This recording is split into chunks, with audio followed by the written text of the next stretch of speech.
En la nueva era de la inteligencia artificial, donde hay nuevos actores, es distinto a la era de las redes sociales, ¿no? Porque había como actores muy identificados y ahora el ecosistema cambió, ¿no? Cambió, está cambiando con otro componente que desde mi punto de vista es muy importante. Las agendas de inteligencia artificial con la agenda de ciberseguridad no pueden ir separadas ya. O sea, definitivamente ya no pueden ir separadas.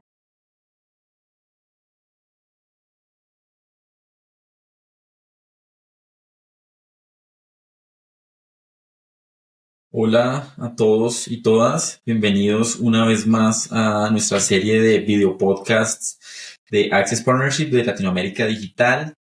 Hoy nos está acompañando una persona súper interesante que conocí hace relativamente poco. La verdad ya no me acuerdo cuándo fue, pero creo que fue relativamente poco. Sisi de la Peña, mexicana, hasta donde recuerdo, y una persona que ha trabajado muchísimo en temas de seguridad de la información, derecho digital. Le he visto mucho en temas de inteligencia artificial y hoy precisamente vamos a charlar sobre la intersección de estos temas, los retos que afronta Latinoamérica, lo que está sucediendo en México, desde luego, un tema que creo que todos estamos siguiendo casi que diariamente. Yo soy Giuseppe González, el jefe para América Latina de Access Partnership. Los invito a todos y todas a que evidentemente se suscriban a nuestro canal de YouTube. Esto también lo pueden encontrar en Apple Music, en Spotify y en todas las plataformas. Y pues sin más rodeos, Sisi, bienvenida y cuéntanos un poquito en qué estás trabajando ahorita, qué estás haciendo y cuéntale un poquito a la audiencia quién es la estrella de nuestro programa de hoy. No, Giuseppe, mil gracias por la invitación. De verdad, yo también te sigo, soy una fan de tus opiniones, de tus diálogos, de tus conversaciones y de cómo van ustedes tejiendo ahí hilos importantes en definir las conversaciones en América Latina en el contexto digital. Así es que muy honrada de estar contigo en este podcast. Y bueno, yo te cuento un poco, yo soy mexicana, estoy basada en México. Soy ingeniero civil, pero desde hace 10 años me incorporé al sector digital. Déjame rechazar una llamada que entró. Me incorporé al sector digital justamente cuando empezó el gobierno de Peña Nieto, hace 2 administraciones y se hizo una estrategia digital nacional. Ahí tuve la oportunidad de participar en las conversaciones de las negociaciones del capítulo de comercio digital en el TEMEC. Era un capítulo que era nuevo, en ese momento era nuevo, no había mucho desarrollo a nivel global y entonces como que había mucho interés en cómo se iban desarrollando esto. Ahí me involucré mucho en regulación, porque ahí precisamente en las negociaciones de este capítulo con Estados Unidos y Canadá, a muchos actores en México les preocupaba que pues que México no que entrar en un acuerdo comercial con los gigantes globales digitales, ¿no? Y nosotros, pues no. Y a mí lo que me pareciera, pues no, al contrario. Si los tratados de libre comercio son para you level up, ¿no? O sea, tú te tienes que poner al nivel de esos socios comerciales. Entonces, a mí se me hacía una oportunidad increíble, fue muy, muy interesante. Y ahí empezamos a ver temas de moderación de contenido, bueno, cláusulas relacionadas a moderación de contenidos, libre flujo transfronterizo de datos, nube, no localización forzada de servidores, firma electrónica, datos abiertos, etcétera. Ahí inició mucho. Y después me moví a LAI, creo que ahí fue cuando nos conocimos. Abrí las operaciones de una asociación que agrupaba las plataformas digitales y que justamente nos enfocábamos en los temas regulatorios, porque tú lo verás, tú eres experto en esto, pero la fragmentación regulatoria de un componente digital que es una sombrilla para todos los sectores, salud, educación, pues compleja. Así es que por ahí nos enfocamos y después, ¡pum!, sale ChatGPT. Y si los retos de esta homologación o coordinación o atender los temas regulatorios en el contexto digital ya eran complejos en la era de las redes sociales, inteligencia artificial era todavía más. Y a mí me preocupaba el tema pero nadie está hablando de esto o no mucha gente está hablando de esto en Latinoamérica. y en México muy pocos, ¿no? Entonces ahí yo me sentí como un poco con la responsabilidad de, pues nos tenemos que meter al tema, así es que por eso es que he estado como un tanto más activa eh, con toda esta con toda esta dinámica y ahí fui miembro fundador de la Alianza Nacional de Inteligencia Artificial en el Senado de México, eh, eh, un mecanismo multiactor que si bien no estaba sentado en el Congreso, una iniciativa de una senadora, y ahí estas mesas de trabajo nos permitieron precisamente identificar varias preocupaciones, entre ellas pues las que a todos regulación eh, con la Embajada del Reino Unido. Entonces, ya yo como parte de la Academia Mexicana de Ciberseguridad, hicimos este proyecto de sandbox regulatorio, justamente para ver cómo vamos a atender regulaciones sin inhibir la innovación. Y este sandbox regulatorio es, pues, este proyecto. Yo ya me arranqué hablando, ¿eh? No sé si quieres que pare. No, no, no, claro que no, no, digamos, es muy interesante lo que cuentas, el flujo de cómo lo estás contando y sobre todo, creo que el elemento central que es la pertinencia de lo que has mencionado de cara al desarrollo digital de México, porque creo que todo lo que has hecho y lo que nos has contado es procurando un desarrollo digital, digamos, responsable desde distintas, digamos, áreas. Entonces, no, yo estoy aquí encantado escuchándote eso.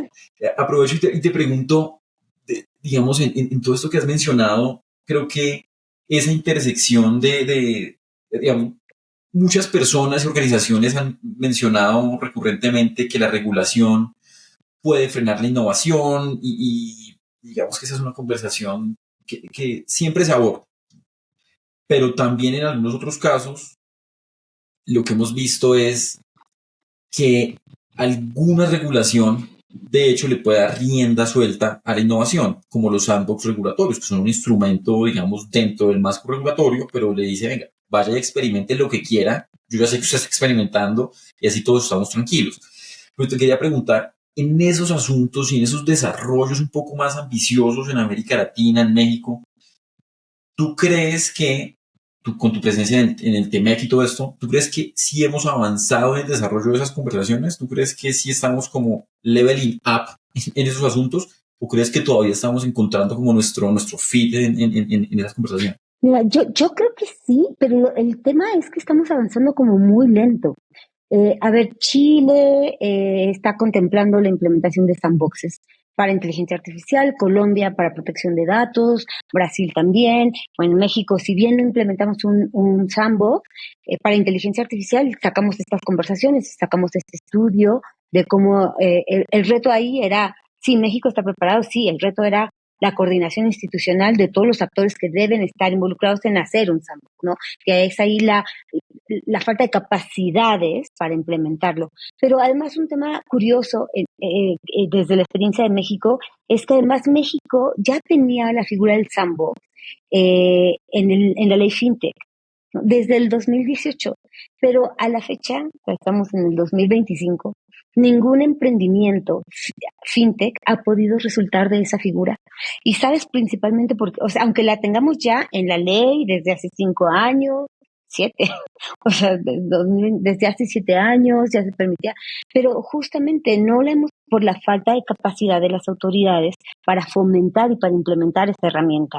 Y creo que ahí es otra vez este componente de capacidades o de capacidad técnica y coordinación institucional que tiene que suceder, que es muchas veces es siempre pues los retos en América Latina. Y bueno, entonces justo es lo que yo te decía, la coordinación institucional, la estructura, el fortalecimiento de las capacidades técnicas de las instituciones, creo que es uno de los retos importantes. Pero volviendo a sintetizar tu pregunta, yo creo que sí hemos avanzado.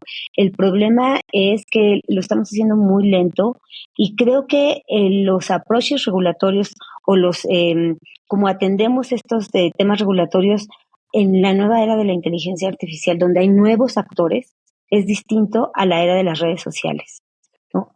Porque había como actores muy identificados y ahora el ecosistema cambió. ¿no? Está cambiando con otro componente que desde mi punto de vista es muy importante. Las agendas de inteligencia artificial con la agenda de ciberseguridad no pueden ir separadas ya. O sea, definitivamente ya no pueden ir separadas. Aunque todavía algunas personas, muchos, las ven en silos, esto definitivamente ya no puede. Y eso hace todavía esta complejidad institucional y complejidad multiactor todavía más compleja. Porque si antes había un gran número de actores que tenían que definir los componentes regulatorios, ahora esto se exacerba aún más, ¿no? Así es que, pues eso es lo que son los retos en los que yo veo que estamos en el componente. Oye, eso es súper interesante y creo que vamos cada vez en más detalle. Te voy a poner un par de elementos para que los charlemos. Mira, en Colombia hace ¿qué? 2 semanas, desde que estamos ahorita grabando, presentaron un nuevo proyecto de ley de inteligencia artificial. Y a la fecha, en la última legislatura, o por lo menos en los últimos 3 años, digamos, llevamos 23 proyectos, digamos, legislativos, directos e indirectos en el Congreso, sin contar las políticas públicas, estrategias, programas, y eso solo hablando de Colombia. En México sé que hay más de 60 iniciativas regulatorias asociadas con inteligencia artificial, y en América Latina nuestro último cálculo era que se estaban superando las 300 iniciativas regulatorias de todo tipo asociadas directa e indirectamente con inteligencia artificial. Y nosotros, en unos análisis que hicimos hace relativamente poco, identificamos obviamente que eso es un dinamismo y una ambición regulatoria llamativa, cuanto menos, pero también hemos visto una desconexión entre la intención y el diseño de la política pública en cada de esos países y la materialización regulatoria. Entonces estamos siguiendo cierta inercia de regular basados en riesgos, en recomendaciones, etc., etc., pero la solución específica que la política pública podría darle a los países latinoamericanos la vemos aún un poco difusa. Todavía no entendemos en temas de semiconductores, de data centers, de protección de datos, de la ciberseguridad en sí misma, la integración de AI con todo tipo de actividades. Como que uno dice, venga, pero ¿cuál es la carta de navegación que justifica que saquemos esta regulación? Entonces es como un marco amplio que te presento. Te quiero presentar. ¿Coincides tú con que eso es algo que está pasando de esa manera, o crees tú que es que nosotros no estamos interpretando bien algunos de los policy makers y hacedores de políticas públicas reguladores en la región? No, definitivamente coincido. Además, ¿sabes qué sucede en la región con estas más de 300 que coincido? Es un número increíble, porque además se sigue, la actividad sigue y sigue y sigue, y nunca llegamos a nada, ¿no? Entonces, como que ya deberíamos aprender que sacar nuevas no nos va a llevar a nada. Por ahí, además, siempre se hacen estas iniciativas de manera aislada. Las saca un político, un senador, una diputada, desde su visión propia. Ah, pues es que a mí no me gustó, bueno, como me llegó el paquete del delivery de Amazon, bueno, regular el comercio electrónico. Y ahora con inteligencia artificial hicieron una imagen de una campaña, yo regular.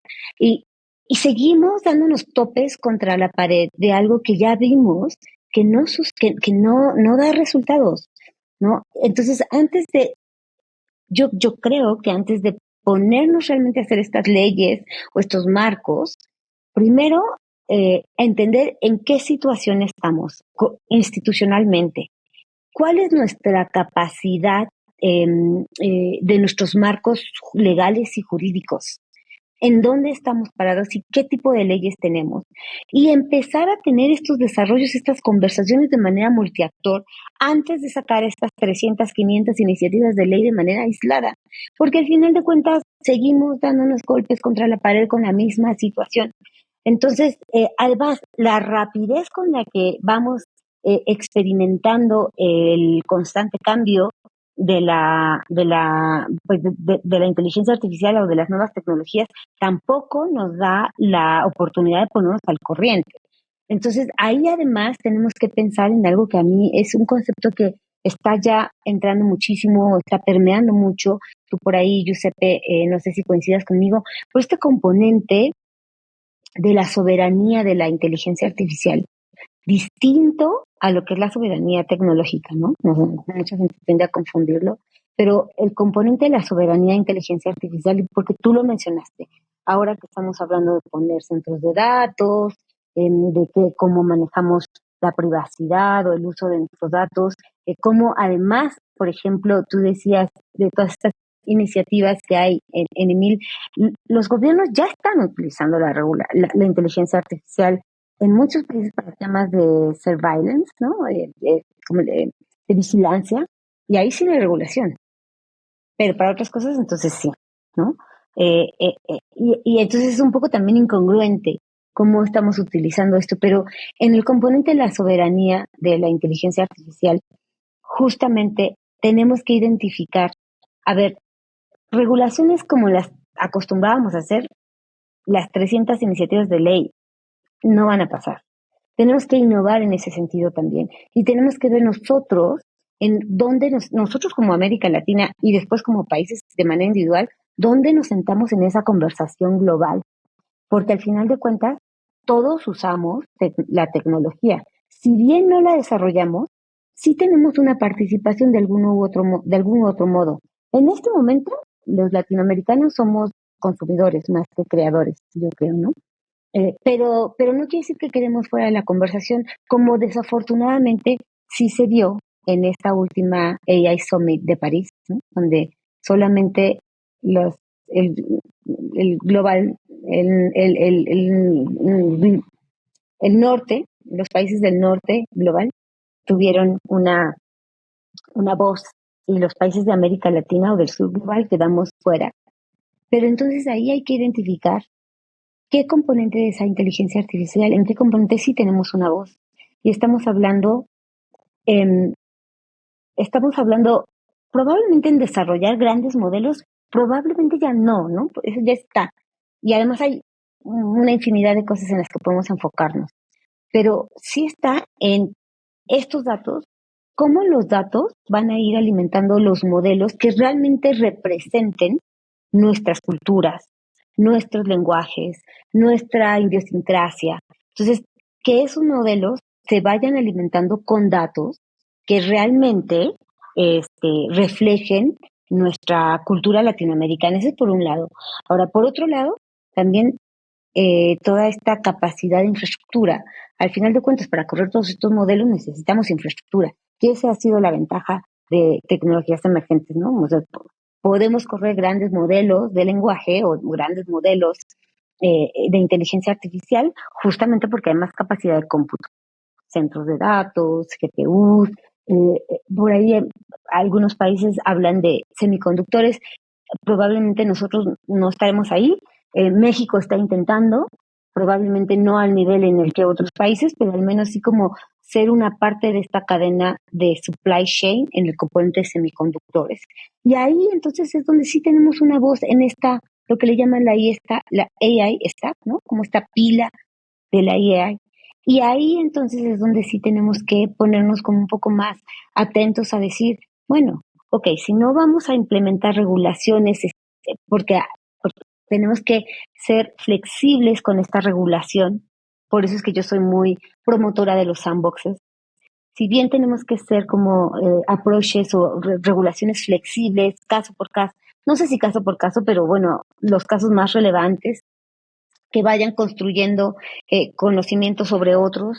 Eh, También tenemos ahí nosotros que ver cómo vamos a atender estos otros componentes de centros de datos, ¿no? La energía, el agua, el espacio físico, y ahí sí tenemos un poco más de control, en donde si bien los países en América Latina han estado un poco más renuentes a hacer regulaciones específicas o muy determinadas por el nivel de inversiones que queremos atraer a la región de estas grandes compañías, sí tenemos una voz o un leverage, ¿no? Un apalancamiento en estos otros componentes. No sé tú, a lo mejor me estoy desviando del componente, pero son temas que hay que ir geopolíticamente y estratégicamente ir acomodando, porque son relevantes en cómo vamos a regular o no la tecnología para el bien de nosotros, para el bien de los usuarios, ¿no? No, no, totalmente de acuerdo. El tema de soberanía creo que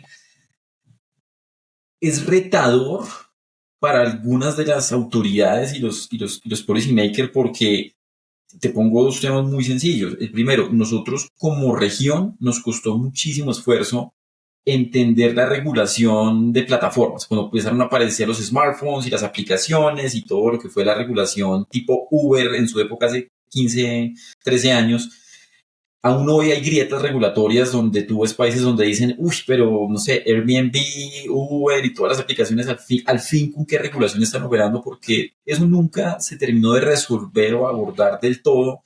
Y ahorita estamos con un fenómeno tecnológico relativamente similar y estamos tratando como de imitar eso. Entonces yo creo que coincido 100%, solemos llegar un poquito tarde a la fiesta. Igual la disfrutamos porque somos latinoamericanos y Latinoamérica siempre disfruta todo, pero estamos llegando tarde. Y te quiero llevar a un tema súper importante asociado con ese tema de soberanía que mencionas y es lo que nosotros hemos identificado, por ejemplo, que tú hablaste de data centers y el tema geopolítico, es que de fondo la capacidad de procesamiento en inteligencia artificial, que está desafiando muchísimas cosas, por ejemplo, en el tema medioambiental y la sostenibilidad en sí misma, tú al final podrías estar entrando en un mercado secundario, si se quiere, de energía. Porque tú dices, venga, si yo tercerizo o localizo el computing power o mis centros donde van a estar los sistemas duros haciendo toda la refrigeración y procesamiento por fuera de mi país, pero sé que eso consume una cantidad relevante de energía eléctrica, pues realmente lo que tú estás haciendo es crear un mercado en el que lo que yo procese para mi economía usando inteligencia artificial está usando recursos eléctricos, hídricos de otro país. Entonces es una especie de mercado secundario eléctrico donde tú dices, venga, para yo no alterar mi capacidad eléctrica nacional, me conecto con redes submarinas o lo que sea para que yo pueda hacer una transmisión de datos, que ese no creo que es el desafío, pero sí, bueno, entonces yo hago el computing en tal otra jurisdicción en donde quizás la conversación eléctrica es más fácil que lo que me tocaría a mí, porque allá, no sé, la energía nuclear ya está funcionando, cualquier cosa.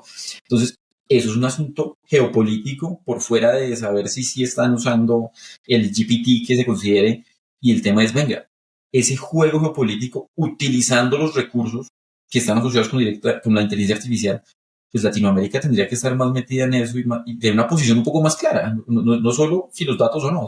Venga, y eso cómo nos afecta en el largo aliento. ¿Tú cómo ves esas discusiones y crees tú que nuestros países están teniendo presente todos estos elementos, digamos, en ese stack que tú mencionaste de la inteligencia artificial? O sea, salir un poco del modelo y del código y entender esos otros elementos. ¿Tú crees que lo estamos haciendo bien?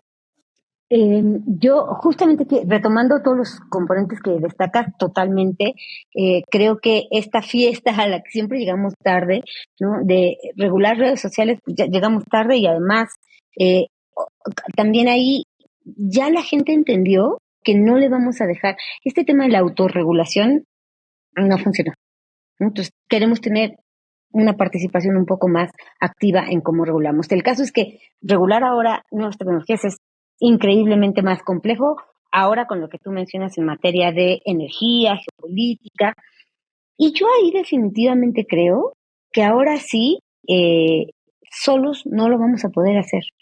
Gobierno de forma individual no lo puede hacer, iniciativa privada de forma individual no lo puede hacer, y sociedad civil que en este momento a lo mejor somos como esta voz no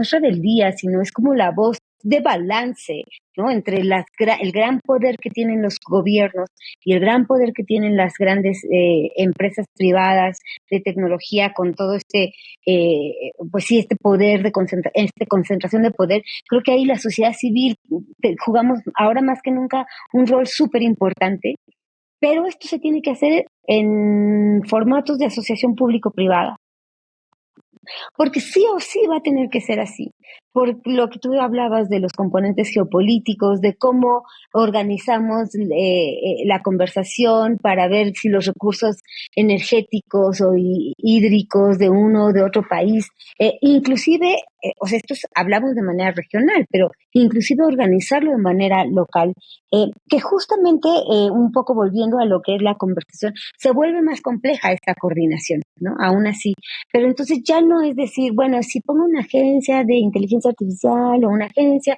No, a ver, ya no nos vamos a esperar a que los países hagan una agencia de ciberseguridad en 5 años y le den presupuesto. No, con lo que tenemos ya que coordinarnos, organizarnos.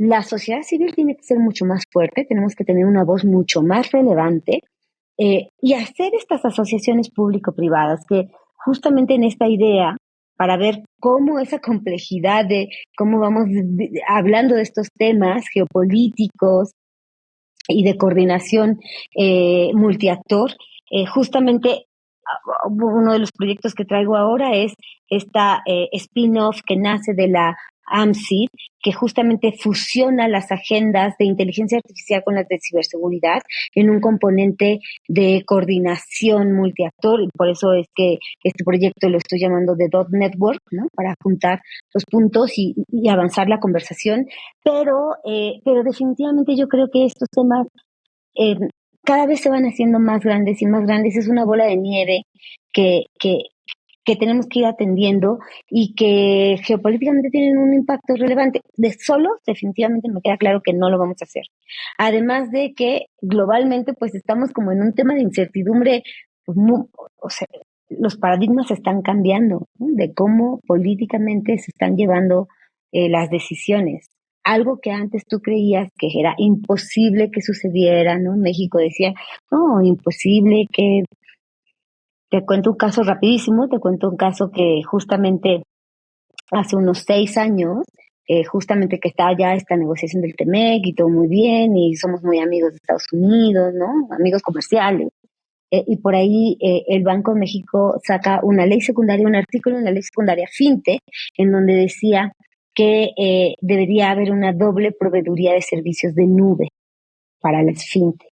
Y entonces hubo mucho debate diciendo, no, pero es una doble carga regulatoria, porque tenemos que tener datos locales y datos de nube. Y por ahí el Banco Central decía, es que si llegara a haber alguna disrupción con nuestros socios comerciales y les llegaran a exigir que nos cerraran la proveeduría de nube, o sea, ¿qué hacemos con el sistema financiero? Se nos cae.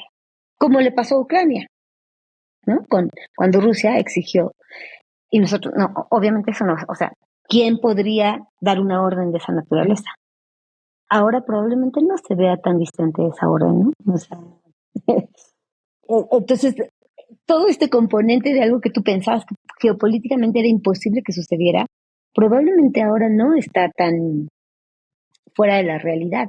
Y justamente en ese sentido es donde esa concentración de poder la debemos de ir desagregando en estas asociaciones público-privadas o como le quieras llamar, ¿no? Pero las decisiones y las conversaciones las debemos llevar de manera multiactor, nos guste o no, no nos queda de otra. También de acuerdo, hemos estado muy de acuerdo hoy. Y digamos, y para darle quizás cierre a esta charla, te quisiera preguntar y pedir quizás recomendaciones frente a dos temas puntuales. El primero de ellos, y te lo planteo todo en una misma pregunta, el primero de ellos sería el rol de los datos de los usuarios, entendiendo que la dinámica, digamos, de explotación y la manera en que están usando los datos hoy, por ejemplo, en los temas de inteligencia artificial, es una cuando se consideran los datos personales, los datos de las personas y, digamos, los frameworks más tradicionales de protección de datos, y otra cuando son datos más empresariales, ya se está empezando a hablar de los datos sintéticos y frameworks de protección de datos sintéticos, una cosa que uno antes como que de pronto no veía como tan real, pero están empezando como a mutar estos frameworks en cosas nuevas, distintas y retadoras, pero al final quienes se benefician de todo esto son personas de carne y hueso. Pienso yo, quién sabe qué pase mañana, pero por ahora digamos que ese sigue siendo el centro de la discusión. En ese contexto, ¿qué nos recomendarías tú a todos los que estamos involucrados en estas conversaciones para no perder de vista que, sin importar esa complejidad tecnológica y regulatoria y lo que sea que se desarrolle, al final siguen siendo personas las que necesitan que se les proteja su privacidad, su intimidad, sus comportamientos y elecciones políticas, deportivas, comerciales, siguen siendo de ellos, más allá de eso, cómo se materialicen en los mercados o lo que sea. ¿Cómo hacer para no perder eso de foco y cómo garantizar no solo que organizaciones y cosas como las que tú estás haciendo lo hagan, sino que las personas tengan certeza que alguien sí lo está haciendo, que alguien sí lo está pensando y no simplemente se está llevando esa bola de nieve de regulación y desarrollo y que al final la persona como que nadie está hablando su lenguaje? ¿Cómo hacer para orientar eso? ¿Y qué nos recomendarías tú a todos nosotros no olvidar para siempre tener al usuario presente? Y un tema, otro de los temas enormemente interesantes y grandes, ¿no? Y ahí justamente el componente de datos, tú hablabas y mencionabas algo muy importante, certeza, la confianza. Tenemos que tener también ya un cambio de paradigma de cómo nuestros datos, porque los datos van a estar ahí. O sea, ya con estos nuevos sistemas, ahí van a estar. Ya no podemos decir, no quiero que usen mis datos, se los van a usar. El caso es entonces saber cómo los van a usar. Y aquí tú mencionabas certeza. Antes hablábamos de esta, le dábamos los datos a todas las redes sociales, ¿no? No nos importaba hacer como este componente de privacidad. Ahora hay mucha desconfianza, sobre todo en países de Latinoamérica, de cómo proveemos estos datos a los gobiernos per se, ¿no? Que van a estar utilizando, como yo mencionaba al principio, los sistemas de inteligencia artificial, ¿para qué fines? Surveillance, ¿no? O sea, para callar, reprimir expresiones, libertad de expresión, demostraciones políticas, ¿no? Entonces, justamente ahora creo que la desconfianza, sobre todo en países en América Latina, no solo gira en torno a las grandes empresas, creo que ahora es menos hacia las grandes empresas que cómo es hacia los gobiernos. Y ahora, sobre todo, que estamos ya hablando de este tipo de datos biométricos, ¿no? Que eso en temas de privacidad y de riesgos se exacerba con el uso de ciberataques asociados o que utilizan inteligencia artificial, porque ahora la suplantación de identidad no es nada más que alguien ponga o que diga que soy Sisi y que tenga que probar que soy Sisi, porque ahora el uso de datos biométricos, eh, reconocimiento facial, ¿no? Que son utilizados por los gobiernos. Entonces, ahí soluciones creo que estamos manejando, pero creo que o sea, estamos avanzando en todo el mundo, pero justamente creo yo, volvemos siempre a lo básico, el tema de la capacitación digital y saber cómo tenemos como ciudadanos, porque mucha gente espera, no, es que el gobierno debería tener una ley o el gobierno debería hacer esto, es que el gobierno lo debería tener. Y no, yo quiero decirle a la gente que cuando hay una aplicación que tuvo un mal uso de sus datos, no, los gobiernos no tienen idea de lo que está pasando, ni tienen idea de cómo solucionarlo. Entonces somos nosotros los que de verdad tenemos que sacar la llave de nuestra casa, si lo comparamos, porque no va a venir el gobierno a decirle, oye, ladrón, tú no te puedes meter a esa casa porque hay una ley que dice que no te puedes meter. No, yo tengo que poner la cerradura bien y yo tengo que asegurarme. Y en el contexto digital tiene que ser lo mismo. Ahora, en este manejo de datos, hay un concepto que tenemos que tener ya, empezar todos a tener desde que nacemos, creo, y que es este concepto de la gobernanza de datos. Todo este proceso de cómo esos datos se van a utilizar, porque se van a utilizar, ya no podemos decir, yo no quiero que no usen mis datos, se van a usar definitivamente. Entonces, todo el proceso de gobernanza de datos, cómo se recolecta, quién lo guarda, cómo se actualiza, quién lo desecha, todo este concepto son conceptos que debemos empezar a tener no solamente en el componente de gobierno, en el componente privado y también empezar a entender cómo esos datos de nosotros van a ser utilizados. Hay metodologías, ¿no? Las típicas Privacy Enhancing Technologies, que son un sistema de tecnologías de manejo de datos para utilizar solamente el fragmento de datos que podrían ser utilizados o que deberían ser utilizados y anonimizar otros sistemas federados, que eso ya también es tema de otra conversación, que justamente es fortalecer capacidades técnicas de los gobiernos o de las instituciones para usarlos. Pero en este componente creo que sí es importante entender el concepto de gobernanza de datos para que nosotros sepamos cómo los otorgamos, cómo los cuidamos, cómo nos aseguramos de que se eliminen o no, porque aquí es tenemos que tener nosotros tenemos que tener el control propio, porque los gobiernos no tienen la capacidad, no tienen la idea y no tienen la capacidad técnica, institucional de hacerlo. Si nosotros creemos que nuestros gobiernos nos van a cuidar, pues no, probablemente no. No, clarísimo. Pues te agradezco muchísimo por el tiempo, por todo el conocimiento que nos compartiste el día de hoy. Creo que nuestra audiencia debe estar muy contenta de saber que México tiene líderes como tú defendiendo estos temas y trabajando en estos asuntos, que creo que es supremamente necesario que haya cada vez más personas hablando de esto y aumentando el nivel de debate público sobre estos asuntos. Entonces creo que te agradezco nuevamente. De nuevo, invitar a toda nuestra audiencia que se suscriban a nuestros canales. Nosotros desde Access Partnership, evidentemente, nos interesa mucho influir en estas conversaciones regionales y globales, pero particularmente en América Latina. Creemos que hay muchísimo por hacer y queremos que la fiesta sea más amena también. Entonces, por eso, ese es nuestro rol en esta fiesta. Entonces, sí, muchísimas gracias y espero que verte pronto de nuevo. Por supuesto, un abrazo muy fuerte. Gracias por el espacio y creo que da tema para seguir conversando por mucho tiempo más. Así es que muchas felicidades, sobre todo por el gran trabajo de calidad que hacen ustedes.